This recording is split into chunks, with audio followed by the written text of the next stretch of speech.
আপনারা জানেন যে এখন বাড়ি তৈরির জন্য সব জায়গায় সার্ভে চলছে বা অনেক রকমভাবে অনেক যে আপনারা কথা শুনছেন যে বাড়ি তৈরির জন্য সরকারিভাবে যে টাকাটা সেটা দেওয়া শুরু হবে। তো সেক্ষেত্রে আপনার নাম নেই বা আপনি নতুনভাবে আপনি অ্যাপ্লাই করতে চাইছেন, এই কারণে আপনি কিভাবে আবেদন করবেন, কাকে আবেদন করবেন সেই সম্পর্কিত আজকের এই ভিডিওটি। তো প্রথমত আপনাদেরকে একটা দরখাস্ত লিখতে হয়, যেটা গ্রাম প্রধানের কাছে। সেই দরখাস্তটা কিভাবে লিখবেন সেটা আমি আপনাদেরকে দেখাচ্ছি। প্রথমে লিখলেন প্রতি মাননীয়, এখানে যদি তোমাদের মহিলা প্রধান হয়ে থাকে তাহলে মাননীয়া গ্রাম পঞ্চায়েত প্রধান মহাশয় আছে, যদি তোমাদের মহিলা হয়ে থাকে তাহলে মহাশয়া। তারপরে তোমার গ্রামের নাম, গ্রাম পঞ্চায়েতের নাম, তোমার গ্রাম পঞ্চায়েতের ঠিকানা, এই জায়গাগুলোতে ফিল আপ করে দিতে হবে।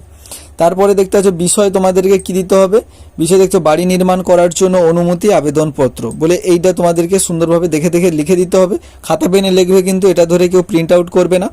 তারপরে দেখতে পাচ্ছ মাননীয়, অর্থাৎ এখানে তোমার যদি মাননীয়া হয় তাহলে এখানে মাননীয়া মহাশয়া, আর এখানে মাননীয় মহাশয়, মাননীয় মহাশয়, এভাবে তোমাদের এই জিনিসটা একটু মাথায় রাখতে হবে। আপনার নিকট আমার বিনীত নিবেদন এই যে আমি বলে তোমার নামটা দিয়ে দিতে হবে, তোমার পিতার নাম এখানে দিয়ে দিতে হবে। আপনার অঞ্চলের অধীনে গ্রামের একজন স্থায়ী বাসিন্দা উক্ত ঠিকানায় আমার নিজস্ব রায়ত জমিতে বাসস্থান করার জন্য বাড়ি নির্মাণ করতে ইচ্ছুক। উক্ত জমিটির মৌজা, তার দাগ নাম্বার, খতিয়ান নাম্বার, জমির পরিমাণটা কত সেটা দিয়ে দেবে। বাড়ি নির্মাণ করার জন্য আপনার অনুমতি প্রয়োজন।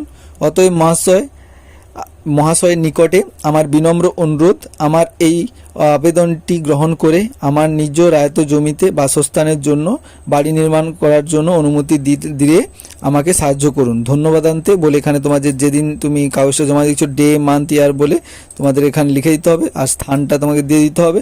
আর এদিকে বিনীত বলে তোমার সইটা তোমাকে এখানে করতে হবে, আর তোমার মোবাইল নাম্বারটা এখানে মোবাইল নাম্বার বলে লিখে দিতে হবে। এই হচ্ছে ব্যাপার। দেখো, এটা হচ্ছে শহরাঞ্চলে তোমরা যখন বাড়ি তৈরি করতে চাও বা একটু শহরাঞ্চলে, তো সেক্ষেত্রে তোমাদেরকে আগে পারমিশন নিতে হয় বাড়ি তৈরি করার জন্য। নাহলে তুমি তো অন্যের জায়গায় বাড়ি তৈরি করলে কোনো রকম লিগেলি সমস্যা হতে পারে।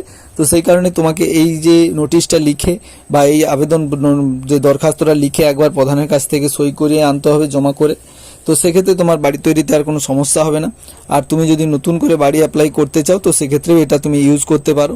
তো চলো, এই ছিল আজকের ভিডিও। আশা করি তোমাদেরকে এই ছোট্ট ভিডিওতে 3 মিনিটের একটা ভিডিওতে অনেক কিছু বোঝানোর চেষ্টা করেছি।